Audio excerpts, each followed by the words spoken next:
I literally just got off the phone to someone that wanted some help with their paint colours. Now, it's not as easy as to say, well, sure, I can do the paint colours for you because there's such a big knock-on effect. How does it meet up with your cabinetry, your tiles, other materials in the space? It's not just let me choose a white or let me choose a colour that I think is going to be great in the space. It's about how it actually meets all the other materials in the space.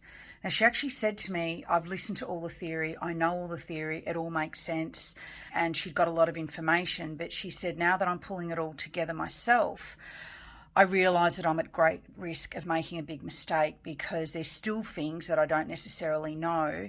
But the most important thing she said actually was, I've listened to all the theory and I've got all the theory and it makes sense. But when it actually comes to executing the theory, that's when it gets really complicated. And I think when you don't have the experience, it is even more complicated because then what are the bits that you're missing? What are the things that may not be in the podcast that you hear or the online courses that you've done? What are the things that are not necessarily really clear or they've not been expressly outlined that you may be missing? And that's where it actually gets really tricky when you're doing things on your own without the guidance of someone that can help you. It's what is going to make or break this whole project.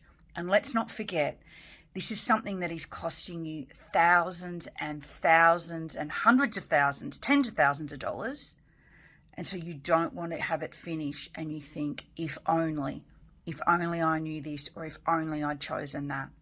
And that's why the investment with an interior designer can actually be the best investment you'll make, because you've got that reassurance knowing that the right decisions are being made so that when it is completed, there are no regrets in the decision. You've had someone walk with you the whole way.